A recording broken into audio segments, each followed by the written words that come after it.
여러분, 결혼식장에 가면 많이 듣는 얘기가 있죠. 꽃길만 걸으세요, 이런 얘기 듣죠. 그런데 우리 인생이 그렇게 꽃길만 있지 않습니다. 살다 보면 광야길이 나타납니다.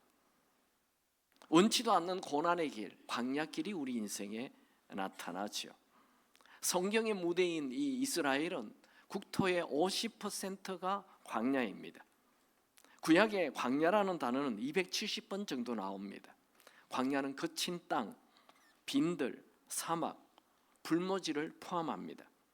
광야의 특징은 아무것도 없다는 거예요. 사람도 없어요, 짐승도 없어요, 집도 없어요, 차도 없어요, 마실 물도 없어요. 아무것도 없는 것이 광야입니다. 낮에는 50도까지 올라가요. 뜨거운 태양빛입니다. 물도 없어요. 강도 없어요. 우물도 없어요. 목말라 죽는 것이 광야죠. 밤이 되면 마이너스 10도까지 내려갑니다. 일교차가 너무 심해요. 그래서 평범한 사람들이 광야에 가면 그냥 죽는 것입니다. 하나님은 출애굽한 이스라엘 백성들이 시내산 기슭에서 그렇게 1년 정도 하나님의 율법 말씀을 쭉 듣고 지내다가 이제 광야길을 가라 말씀하였습니다. 광야길 이후에 있는 가나안 땅을 향해 가라는 거지요. 광야는 하나님께서 허락하신 거예요. 여러분, 여러분의 인생에 광야길이 펼쳐졌습니까? 하나님께서 허락하신 거예요. 하나님께서 허락하신 광야길이라면 걱정, 염려, 불안해하지 마시고 두려워하지 마시고 그냥 가십시오. 왜요? 하나님께서 허락하셨다면 하나님의 대안이 있습니다. 하나님이 쓰신 인물들은 다 광야길을 갔습니다. 모세는 애굽 왕자로 있다가 사람을 죽이고 도망쳐서 미디안 광야 40년 지냈습니다. 다윗은 골리앗을 죽였다고 이 사울 왕의 시기심 때문에 둘러산으로 13년 14년 광야 생활을 했습니다. 예수님은 공생애를 시작하기 전에 40일 광야 시간을 지냈습니다. 세례요한은 어린 시절에 광야에 나가서 평생을 광야 생활을 했습니다. 사도 바울도 부활하신 예수님을 만난 이후에 아라바 광야로 가서 2년 3년을 지냈습니다. 그러면 왜 하나님은 우리를 광야길을 가게 하십니까? 하나님은 광야를 통해 우리를 훈련시키시고 성장시키시고 무엇보다도 하나님을 체험하게 하는 것입니다. 여러분의 인생에 광야길이 펼쳐졌습니까? 외로운 장소가 그 광야의 시간입니다. 모든 사람이 떠난 장소, 그게 광야입니다. 돈이 하나도 없다, 그게 광야입니다. 몸에 큰 질병이 왔다, 그게 광야예요. 이 광야길에 들어섰을 때 분명히 알아야 할 것은 광야가 끝이 있다는 걸 아시기 바랍니다. 광야는 반드시 끝이 있습니다. 우리가 광야를 만났을 때 광야를 잘 통과할 수 있는 비결이 뭘까요? 그것이 바로 이 제사장의 축복입니다. 저는 이 제사장의 축복이 광야를 통과하게 해주는 거라는 것을 이번 말씀 준비하면서 알게 되었습니다. 하나님은 이 광야를 출발하는 그들에게 제사장의 축복을 하라 명령하셨습니다. 왜 하나님은 이 제사장의 축복을 하게 합니까? 우리 하나님은 쓸데없는 일을 하라 하지 않습니다. 이 광야길을 가는 이스라엘 백성들에게 제사장의 축복이 매일 필요했기 때문에 이 제사장의 축복을 하라고 한 것입니다. 그러면 이 제사장의 축복이 뭔지 한번 살펴보죠. 제사장의 축복은 세 가지입니다. 첫 번째로 여호와께서 복을 주시고 지키시길 원한다는 거예요. 같이 민수기 6장 24절 다 같이 읽습니다. 시작. 여호와는 내게 복을 주시고 너를 지키시기를 원하며, 이게 지키신다라는 단어는 울타리를 쳐서 보호하는 것을 얘기하는 것입니다. 광야는 하나님의 보호하심이 없다면 단 하루도 살 수 없는 곳입니다. 하나님은 이 제사장의 축복의 기도대로 광야 길을 가는 이스라엘 백성들을 보호하십니다. 무엇으로? 낮에는 구름 기둥으로, 밤에는 불기둥으로 보호하시는 거예요. 우리가 보통 그냥 상식적으로 구름기둥, 불기둥이 나타나서 이스라엘 백성들을 보호했다 이렇게 하니까 이렇게 생각할 수 있어요. 이게 구름기둥이 있거나 이런 식으로 구름기둥이 많이 이렇게 서 있는 거로 생각할 수가 있어요. 그런데 구름기둥은 이렇게 한 기둥이 올라가 가지고 이들이 있는 데를 쫙 덮는 거예요. 이렇게 쫙. 그래서 이 밑에 있는 사람들이 구름기둥 아래 있게 되는 그런 기가 막히죠. 그 40도 50도 떼약빛을 지나가는데 구름기둥이 나타나서 그 구름기둥 밑으로 지나가는 거예요. 이야, 이 하나님의 특별한 보호하심. 밤이 되면 얼마나 춥습니까? 마이너스 10도 이상 내려가는데 불기둥이 탁 나타났어. 그들을 따뜻하게 지켜주는. 성경은 이스라엘 백성들이 광야길을 갈 때 하나님이 그들을 눈동자같이 보호하셨다 이렇게 기록합니다. 신명기 32장 10절에 보면 여호와께서 그는 이스라엘 백성 황무지에서 짐승이 부르짖는 광야에서 만나시고 호위하시며 보호하시며 자기의 눈동자같이 지키셨도다. 이러면 눈동자 이렇게 뭐가 공이 하나 휙 날라오면 벌써 눈 감았죠. 뭐가 이렇게 먼지가 치고 와도 벌써 눈이 탁 감겨요. 내가 공 온다 눈 감아라 그게 아니고 본능적으로 확 눈이 감기는 거예요. 눈동자를 눈꺼풀이 보호하듯이 하나님께서 이스라엘 백성들을 보호하신다는 거예요. 아멘입니까? 다윗은 언제나 하나님이 그를 보호해 줄 걸 믿었어요. 시편 3편 6절에 천만인이 나를 에워싸 진친다 하여도 나는 두려워하지 아니하리다. 시편 27편 3절 군대가 나를 대적하여 진칠지라도 내 마음이 두렵지 아니하며 전쟁이 일어나 나를 치려할지라도 나는 여전히 태연하리로다. 다윗은 언제나 하나님을 피난처로 삼았어요. 시편 46편 1절 하나님은 우리의 피난처시요 힘이시니 환난 중에 만날 큰 도움이시라. 다윗은 사울 왕을 피해 들로산으로 도망 다닐 때도 하나님의 보호하심이 있었습니다. 다윗은 블레셋 땅에 가서 미친 사람처럼 행동할 때도 하나님의 지키심이 있었습니다. 하나님께서 다윗을 지킨 이유가 뭡니까? 다윗이 스스로 하나님은 나의 피난처라고 믿음의 말을 하기 때문입니다.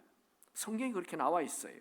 시편 91편 7절 11절에 보면 천명이 내 오른쪽에서 만명이 내 오른쪽에서 왼쪽에서 오른쪽에서 엎드러지나 이 재앙이 너에게 가까이 못하리로다. 네가 말하기를 여호와는 나의 피난처시라 하고 지존자를 너의 거처로 삼았으므로 너를 지킨다. 아멘입니까? 하나님이 왜 다윗을 보호했다고요? 다윗 자신이 스스로 말하기를 하나님은 나의 피난처다 나의 보호자시다 말하기 때문에 하나님이 그 믿음을 보시고 보호해 준다는 거예요. 하나님은 우리의 믿음의 말을 들으십니다. 여러분도 여러분의 입으로 자주 하나님이 나를 보호하신다 지키신다 말하시기 바랍니다. 여러분에게 혹시 누가 와서 그 이스라엘 광야에 한번 일주일만 살아볼래? 이러면 여러분 살 수 있습니까? 하루도 못 삽니다. 거기는 일주일 어떻게 삽니까? 그런데 이스라엘 백성들은 일주일도 아니고 1년도 아니고 10년도 아니고 40년 광야 생활을 지냈습니다. 그들이 40년 광야에서 살아남은 비결이 뭡니까? 그것은 이스라엘 백성들의 지혜나 이스라엘 백성들의 실력이나 능력이 아니라 하나님이 그들을 보호해 주셨기 때문입니다. 낮에는 구름 기둥, 밤에는 불 기둥. 이 정말 하나님의 기가 막힌 보호하심입니다. 이스라엘 백성들은 하나님이 자기들을 지킨다고 노래를 불렀죠. 그 노래가 유명한 시편 121편입니다. 우리도 같이 한번 읽어볼까요? 다 같이 시편 121편을 읽습니다. 내가 산을 향하여 눈을 들리라. 나의 도움이 어디서 올까? 나의 도움은 천지를 지으신 여호와에게서로다. 여호와께서 나를 실족하지 아니하게 하시며 너를 지키시는 이가 졸지도 아니하시리로다. 이스라엘은 여호와는 너를 지키시는 이시라. 여호와께서 내 오른쪽에서 내 그늘이 되시나니 낮에 해가 너를 상하게 하지 아니하며 밤의 달도 너를 해치지 아니하리로다. 여호와께서 너를 지켜 모든 환난을 면하게 하시며 또 내 영혼을 지키시리로다. 여호와께서 너의 출입을 지금부터 영원까지 지키시리로다. 시편 121편에는 지킨다 단어가 6번 나와요. 그러니까 이 시편 121편의 핵심 단어가 지킨다는 겁니다. 하나님은 졸지도 주무시지도 않는다. 하나님이 사람처럼 자는 분이 아니죠. 하나님을 의인화해서 이렇게 시적인 표현입니다. 낮에 해 밤에 달도, 이 말도 낮과 밤 다 지킨다는 거예요. 또 지금부터 영원까지 천국 가서도 지키신다는 거예요. 아멘입니까? 여러분, 교회 다니는 분들은 대부분 하나님이 우리를 지키신다라는 거 믿어요. 그런데 막상 어려운 일이 나타나면 하나님이 우리를 지키신다는 잊어버려요. 그리고 허둥지둥거리고 불안해하고 두려워하고 염려하고 밤잠 못 자고 그래요. 어려운 일이 나타날 때는 하나님이 더 보호하신다는 것을 믿으시기 바랍니다. 그게 진짜 믿음이죠. 다니엘의 세 친구 사드락과 메삭과 아벳느고가 그 우상 숭배 안 한다고 풀무불 속에 들어가잖아요. 던짐을 받고 들어갈 때 그들이 뭐라고 얘기합니까? 우리가 풀무불 속에 들어가도 하나님이 지키신다. 만약 그리 아니하실지라도 우리는 우상에게 절하지 않겠다. 와, 이 대단한 믿음 아닙니까? 하나님은 그들의 말을 들으시고 그 믿음의 말을 들으시고 풀무불 속에 들어갔을 때 그들을 보호해 주셨습니다. 여러분 인생에 큰 어려움이 나타날 때 두려워하지 말고 하나님이 나를 지키신다 말을 하시고 믿음을 보이시기 바랍니다. 하나님은 우리의 기도를 들으시고 그 기도에 말한 대로 응답하십니다. 두 번째, 제사장의 축복은 하나님께서 은혜 베푸시기 원한다는 거예요. 민수기 6장 25절 다 같이 읽습니다. 시작. 여호와는 그의 얼굴을 너에게 비추사 은혜 베푸시기를 원하며. 은혜는 누구에게 은혜를 줍니까? 은혜를 구하는 자에게 은혜 주십니다. 이 성경에 은혜라는 단어는 헤세드와 헨이 있는데 이 구절에는 헨이라는 단어를 써요. 이 헨이라는 단어는 하나님의 성품을 얘기합니다. 쉽게 그림으로 그린다면 높은 왕이 말을 타고 지나가다가 가난한 노파의 도움 요청에 말에서 내려서 그 노파의 손을 꽉 잡아주고 그리고 금덩어리를 탁 주는 거, 이것을 은혜라고 얘기하는 거예요. 그러니까 이 가난한 사람의 형편을 보는 거 아니에요. 그 사람의 신력을 보는 게 아니에요. 그 사람의 능력을 보는 게 아니에요. 그냥 이 왕의 긍휼함, 불쌍히 여기는 성품을 얘기하는 것입니다. 하나님은 우리에게 은혜 베푸시길 원한다 할 때 하나님은 우리가 잘나서 우리에게 은혜 베푸시는 것이 아니고 우리를 불쌍히 여겨서 하나님의 좋은 은혜 베푸는 성품 때문에 우리에게 은혜 베푸시는 것입니다. 이 은혜를 구하여 그 은혜 받게 되기 바랍니다. 성경은 은혜와 하나님의 얼굴을 같이 얘기하고 있죠. 시편 67편 1절에 하나님은 우리에게 은혜를 베푸사 복을 주시고 그의 얼굴빛을 우리에게 비추사. 그러니까 하나님의 얼굴 자체가, 우리가 하나님의 얼굴을 바라보면 그냥 하나님의 은혜가 우리에게 오는 것입니다. 마치 나무와 식물들이 태양을 바라보면 살아나듯이 우리가 하나님을 바라보면 우리 죽은 자 같은 우리가 살아나게 되는 것입니다. 그러므로 우리는 어려운 환경 보지 말고 하나님을 바라보고 하나님의 은혜를 구하시기 바랍니다. 시편 30편 19절에 보면 그가 너의 부르짖는 소리로 말미암아 너에게 은혜를 베푸시되. 하나님은 우리가 하나님을 찾고 하나님을 바라보고 하나님의 은혜를 구하면 하나님께서는 좋은 성품, 불쌍히 여기는 성품이 있으셔서 우리에게 은혜 베푸신다는 것입니다. 대표적인 인물이 요나입니다. 요나는 하나님께서 저 니느웨 땅에 가서 복음을 전하여 그들 회개하고 그 땅 멸망 심판 받는 것을 면하게 하라 이렇게 하니까 이 요나가 나는 그 나라가 복 받는 거 원치 않습니다. 그러면서 니느웨의 반대 다시스로 배를 타고 도망가 버렸어요. 하나님의 얼굴을 피했어요. 근데 그가 타고 가고 있는 배가 큰 풍랑을 만났죠. 그래서 배 안에 있는 사람들이 제비뽑기를 합니다. 이거 누구 때문에 이런 일이 일어났나 해서 제비뽑기를 했는데 딱 요나가 뽑혔어요.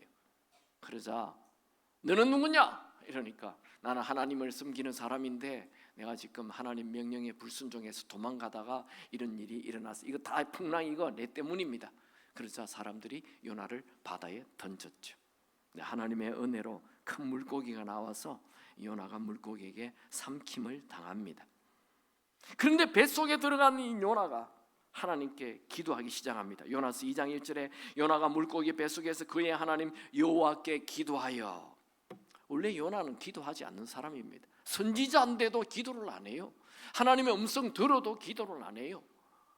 지금 배가 큰 풍랑을 만나서 막 흔들거릴 때도 그는 배 밑창에 들어가서 숨어 있어요.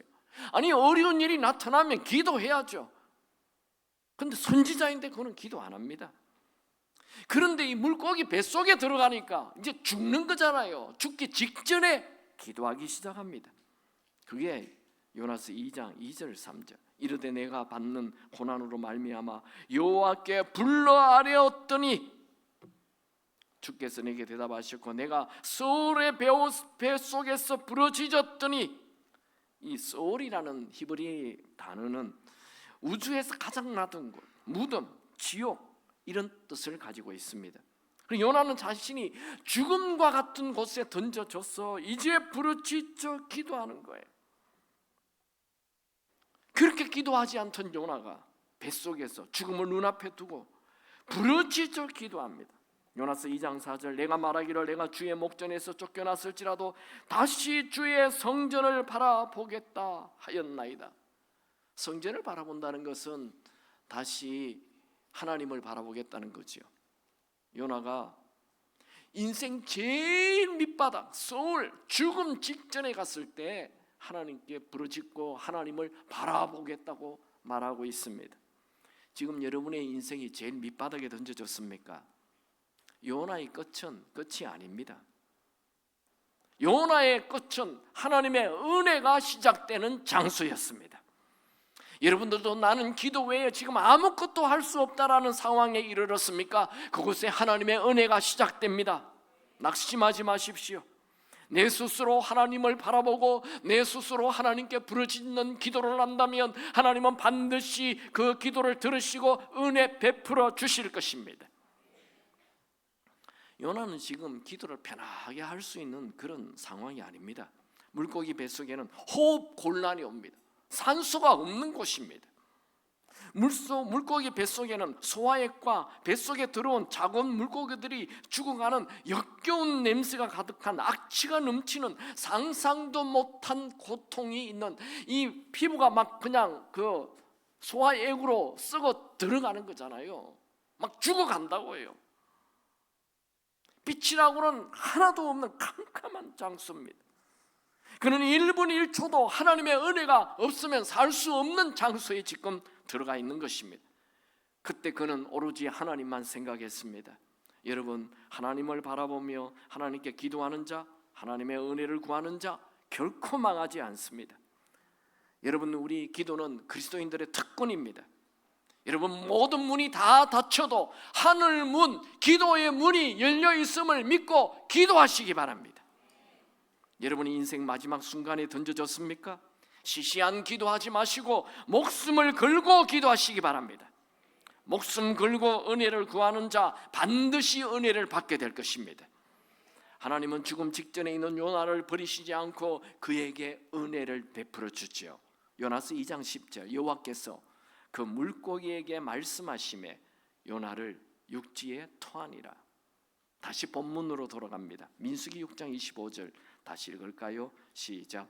여호와는 그의 얼굴을 내게 비추사 은혜 베푸시기를 원하며. 여러분, 우리 인생은 우리 노력으로 되는 게 아니에요. 200만이나 되는 이스라엘 백성들이 광야를 통과할 수 있는 방법 없습니다. 200만이나 되는 사람들이 광야에서 먹을 수 있는 음식 없습니다. 200만이나 되는 사람들이 광야에서 마실 수 있는 물, 식수 없습니다. 200만이나 되는 사람들이 광야에서 잠잘 수 있는 집 없습니다. 그들이 광야를 통과한 것은 전적인 하나님의 은혜였습니다. 이스라엘 백성들이 먹을 고기가 없자 불평을 하죠. 그때 하나님께서 메추라기를 공급해 줍니다. 광야에 메추라기, 참새 같은 게 나타나서 그게 단백질 공급을 하는 참 희한한 일이 일어나는 거예요. 근데 하나님이 은혜를 주시면 그냥 뭐 참새 한 마리 주는 게 아니에요. 어마어마하게 쏟아 부어줍니다. 그게 메추라기 양이 얼마나 되는지 민수기 11장에 나와 있어요. 하루 이틀이나 닷새나 열흘이나 20날 먹을 뿐만 아니라 냄새도 싫어하기까지 한 달 동안 먹게 하시니, 한 달 동안 이 메추라기를 먹었다고 기록하고 있어요. 한번 계산해 보세요. 200만 곱하기 30 하면 몇 마리예요? 우리 산수 잘 하잖아요. 6천만 마리. 안 놀랬죠? 참새 한 마리만 나타나도 놀랄 일인데 6천만 마리가 그냥 허리 높이로 그냥 쫙 깔렸어요.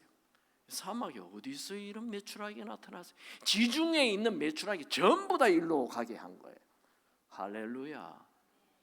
이 축복은 하나님이 쏟아 부어 주는 거예요. 은혜. 하나님의 은혜는 우리가 상상할 수 없을 만큼 하늘에 쌓여 있어요. 이 세상에 뭐 돈이 없다, 지금 경제가 어렵다, 괜찮아요. 천국 하늘에는, 하나님의 창고 안에는 돈도 충분합니다. 하나님의 자원이 충분합니다. 하나님의 축복은 하루로 끝나는 게 아니지요. 이 구름 기둥, 불 기둥이 딱 1년만 나타나는 게 아니잖아요. 40년 계속 구름 기둥, 불 기둥이 나타납니다. 그들이 나중에 가나안 땅을 다 차지하잖아요. 그들에게 가나안 땅 한 평도 없었어요. 지금 땅 한 평 없다, 너무 슬퍼하지 마세요. 하나님이 주면 그냥 가나안 땅 전체를 다 주십니다. 여러분 가진 것 없습니까? 하나님의 은혜를 구하십시오. 여러분 지금 광야 한가운데서 있습니까? 이렇게 기도하십시오. 하나님 이 상황에 은혜를 베풀어 주옵소서. 하나님은 은혜를 구하는 자에게 풍성히 주시마 약속하셨어요. 빌립보서 4장 19절 나의 하나님이 그리스도 예수 안에서 영광 가운데 그 풍성한 대로 너희 모든 쓸 것을 채우시리라. 여러분 내 힘으로만 사는 가둥바둥하는 삶을 내려놓고 매 순간 하나님의 얼굴을 구하고 하나님의 은혜를 구하며 사시기 바랍니다. 하나님은 은혜를 구하는 자에게 반드시 은혜를 베풀어 주시마 약속하셨습니다. 그래서 우리는 인생을 되돌아보면 늘 부르는 노래가 있죠. 은혜 아니면 살아갈 수가 없네. 나의 모든 것 다 주께 맡기니 참된 평안과 위로 내게 주신 주 예수 오직 예수뿐이네. 그 신궤 다 볼 수도 없고 작은 고난에 지쳐도 주께 묶인 나의 모든 삶 버티고 견디게 하시네. 은혜 아니면 살아갈 수가 없네. 나의 모든 것 다 주께 맡기니. 참된 평안과 위로 내게 주신 주 예수, 오직 예수뿐이네. 할렐루야. 우리는 날마다 그분의 은혜를 구해야 됩니다. 지금 광야에 있습니까? 더 이상 살 수 없다고 낙심하거나 절망하지 마십시오. 광야는 믿음으로 은혜를 구하고 버텨야 합니다. 반드시 은혜가 나타날 것입니다. 광야 나타났습니까? 불평불만하지 마시고 감사하면서 은혜를 구하시기 바랍니다. 불평불만하면 광야의 시간이 길어집니다. 광야는 하나님의 은혜를 체험하는 장소입니다. 여러분, 성경은 광야에서 하루도 아니고 1년도 아니고 10년도 아니고 40년 동안 무사히 산 사람들이 있다라고 기록하고 있어요. 그 사람들이 한두 명이 아니에요. 100명이 아니에요. 1000명이 아니에요. 200만 명이 40년 동안 하나님의 은혜를 경험해서 광야를 통과했다는 거예요. 여러분에게 지금 광야 있습니까? 여러분도 하나님의 은혜로 광야 통과할 수 있습니다. 광야는 은혜로 통과하는 장소입니다. 세 번째, 제사장의 축복은 평강을 준다는 거예요. 민수기 6장 26절을 한번 같이 읽어봅시다. 다 같이 읽습니다. 여호와는 그 얼굴을 내게로 향하여 드사 평강 주시기를 원하노라 할지니라 하라. 이게 평강은 히브리 말로 샬롬입니다. 이 샬롬이라는 단어는 이 환경의 평강이기도 하지만 내면의 평강을 얘기하는 거예요. 이 두 가지 다 평강. 그러니까 부자라도 잠 못 자는 사람 많아요. 좋은 침대에 누웠는데도 잠이 안 와요. 돈이 많아서 음식은 많은데 소화가 안 돼요. 평강은 돈으로 살 수 없는 거예요. 하나님이 주셔야 되는 거예요. 이 평강을 지금 얘기하는 것입니다. 이 평강은 폭풍 속에서도 잠을 자는 거예요. 예수님이 폭풍이 일어났는데 배 안에서 주무셨잖아요. 이 평강은 죽음이 와도 평안이 있는 거예요. 주님이 주시죠. 이 광야의 길을 가는 이스라엘 백성들이 얼마나 두려웠겠습니까? 그들이 광야 길을 지나 가나안 땅에 도착한다는 건 까마득한, 정말 있을 수 없는 불가능한 기적처럼 비전으로 생각했을 것입니다. 그들이 광야 길을 떠날 때 두려워하고 불안해하는 거 당연한 것입니다. 그런데 하나님은 그들에게 매일 제사장의 입술을 통해서 하나님께서 평강 주시기를 원한다라는 축복을 하라 말했습니다. 여러분, 2025년을 시작하는 여러분들에게 저는 하나님의 평강이 있기를 축원합니다. 예수님은 부활하셔서 예수님이 십자가에 죽었으니까 제자들이 모두 다 대문 잠그고 방문 잠그고 입을 퍽 뒤집어 쓰고 불안해하고 있잖아요. 부활하신 주님이 그들에게 턱 나타나서 하신 첫 번째 말씀 뭡니까? 평강 준다는 거. 요한복음 20장 19절에 안식 후 첫날 저녁 때에 제자들이 유대인들을 두려워하여 모인 곳에 문들을 닫았더니 예수께서 오사 가운데 서서 이르시되 너에게 평강이 있을지어다. 예수님은 이 제자들이 평강 가지길 원했습니다. 샬롬을 가지길 원했어요. 여러분에게 이 평강이 있게 되기 바랍니다. 이것은 세상이 줄 수 없는 거예요. 세상이 알지도 못하는 평강이에요. 그건 주님이 주시는 거예요. 요한복음 14장 27절 평안을 너희에게 끼치노니 곧 나의 평안을 너희에게 주노라. 내가 너희에게 주는 것은 세상이 주는 것과 같지 아니하리라. 너희는 마음에 근심하지도 말고 두려워하지도 말라. 이건 죽음 앞에서도 기쁜 거예요. 이 샬롬, 평강은 하나님이, 예수님이, 성령님이 주시는 것입니다. 시편 29편 11절 여호와께서 자기 백성에게 힘을 주심이며 여호와께서 자기 백성에게 평강의 복을 주시리로다. 시편 4편 8절에 내가 평안히 눕고 자리도 하리니 나는 나를 안전히 살게 하시는 이는 오직 여호와시니이다. 사도행전 12장에 보면 베드로가 나와요. 베드로는 예수님 부활했다 이런 얘기를 하다가 체포되어서 헤로드 왕에게 체포되어서 내일이면 죽습니다. 사형 선고에 앞에 같은 제자였던 야고보 사형 선고 당했어요. 자기도 이제 내일이면 죽습니다. 지금 손과 발 수갑에 다 채워져 있어요. 근데 잠을 자고 있는데 천사가 나타나죠. 그래서 천사가 이 베드로의 옆구리를 쿡쿡 찌르면서 일어나라, 겉옷을 입어라, 신발 신으라, 그리고 날 따라와라. 앞에 감옥 문이 막 열리고 보도블록 한 블록 지나갔더니 바람이 쌩 부니까 이게 생신가 했다. 야, 내일 죽는데 이렇게 깊이 잠 잘 수가 있습니까? 여러분은 내일 병원 간다 해도 잠 안 오잖아요. 여러분 내일 학교 시험 치러 간다 해도 잠이 안 오잖아요. 처녀 총각들 내일 데이트 한다 해도 잠이 안 오잖아요. 그런데 내일 죽는데 자요? 이게 어찌 가능합니까? 주님이 주시는 평강입니다. 이 평강 여러분에 있게 되기를 축원합니다. 현대인들은 많은 것을 가지고도 매일 마음이 지옥이에요. 그래서 지옥 같다. 돈도 있는데 지옥 같다. 여러분은 단 하루를 살아도 하나님이 주시는 평강 가지고 천국처럼 사시기 바랍니다. 이 땅에 오직 주밖에 없네. 그 무엇도 나를 채울 수 없네. 주님의 평안 내 안에 있네. 그 누구도 빼앗을 수 없네. 할렐루야.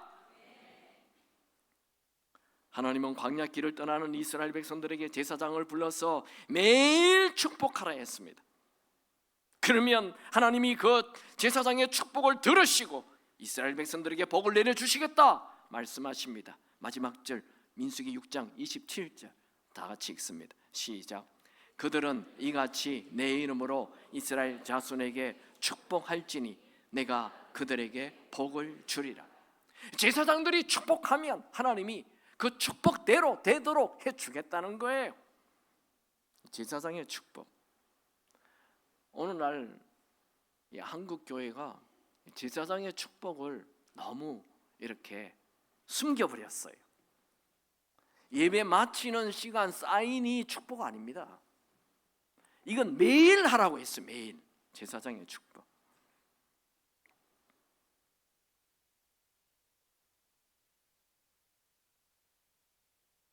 한나 아시죠? 사무엘을 낳은 엄마 한나. 한나는 아기가 없었어요. 이 한나의 남편은 자기가 아기를 안 낳으니까 또 딴 여자를 데려왔어요. 그 여자에게서 첩이죠. 첩에게서 아기가 4명인가 태어나요. 그러니까 본부인인 이 한나는 아이가 없는 거예요.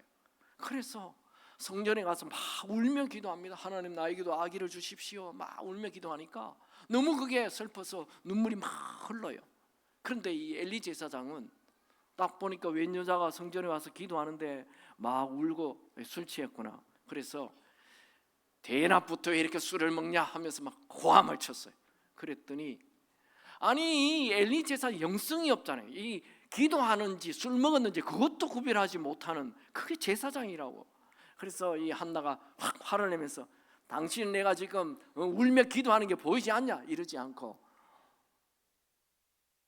주여라고 얘기하면서 딱 안어를 해요. 존경을 표시하면서 내가 아기가 없어서 슬피 울고 있습니다. 그러자 이 엘리 제사장이 그래 너의 간구하는 그것이 이루어지기를 허락되기를 내가 원하노라 이렇게 얘기했는데 그 말을 듣자마자 한나가 너무 기뻤어. 나는 이제 아기 낳는 거 걱정 안 한다.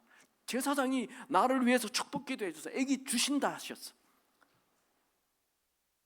하나님이 그 엘리 제사장의 기도를 들으시고 바로 아기를 주셨어요. 그 아기가 위대한 사무엘이. 하나님은 엘리 제사장의 영성이 있냐 없냐, 인기가 좋으냐 안 좋으냐 그걸 보지 않고 제사장이 축복 기도를 했기 때문에 그 기도를 들어주겠다는 거예요. 하나님은 질서의 하나님이십니다. 이 제사장의 기도를 받을 수 있게 되기 바랍니다. 이 제사장의 기도는 똑같은 기도잖아요. 매일 똑같은 기도인데 매일 하는 거예요. 하나님이 너를 지키시기를 원한다. 하나님께서 너에게 은혜 베푸시기를 원한다. 하나님이 너에게 평강 주시기를 원한다.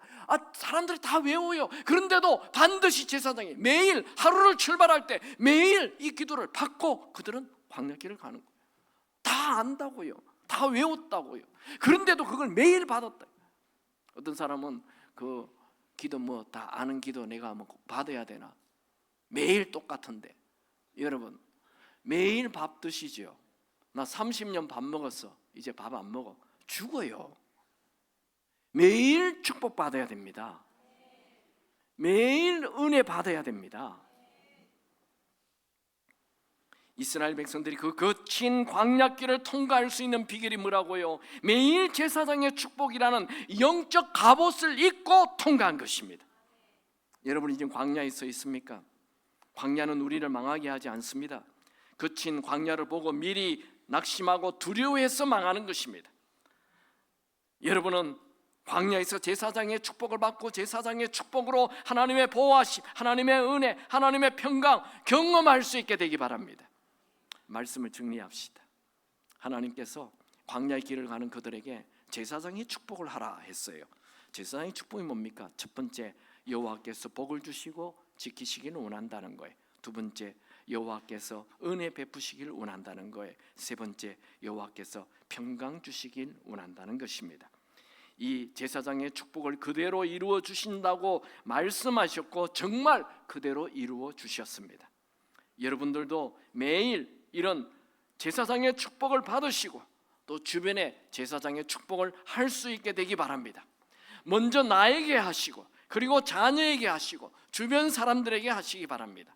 하나님은 너를 지켜주기를 원한다. 하나님은 너에게 은혜 주시기를 원한다. 하나님은 너에게 평강 주시기를 원한다. 하나님은 우리가 축복하는 대로, 기도하는 대로, 말하는 대로 이루어 주시는 하나님이십니다. 축복은 예언입니다. 축복은 예언이 이루어지게 되는 것입니다. 여러분 날마다 축복을 말하십시오. 날마다 축복을 품고 사십시오. 그 축복이 여러분에게 이루어질 줄 믿으시기 바랍니다. 여러분에게 다 나눠드렸죠. 이거 이루시는 하나님. 다 같이 한번 읽어봅시다. 없는 분 뒤에서 가져가시기 바랍니다. 다 같이 읽습니다. 시작. 여호와는 내게 복을 주시고 너를 지키시기를 원하며 여호와는 그의 얼굴을 너에게 비추사 은혜 베푸시기를 원하며 여호와는 그 얼굴을 내게로 향하여 두사 평강 주시기를 원하노라 할지니라. 매일 아침 이걸 읽으시고 없는 분 손 드세요. 우리 전도사님 나눠주세요. 매일 읽으십시오. 그리고 이 복이 정말 올 한 해 여러분에게 임하게 되길 축원합니다. 여러분의 입술이 불평을 얘기하는 입술이 아니고 여러분의 입술이 잔소리하는 입술이 아니고 여러분의 입술이 아들, 딸들에게 주변 사람들에게 축복하는 입술 되기 바랍니다. 인생은 말이 인생을 끌고 갑니다. 말이 비난, 불평이면 내 인생은 불평의 땅으로 갑니다. 비난의 땅으로 갑니다. 그러나 말이 축복이면 내 인생이 축복의 땅으로 가게 되어 있습니다. 평생 축복, 2025년부터 올해부터 축복의 말을 하는 여러분의 입술이 되기를 축원합니다. 찬양합시다.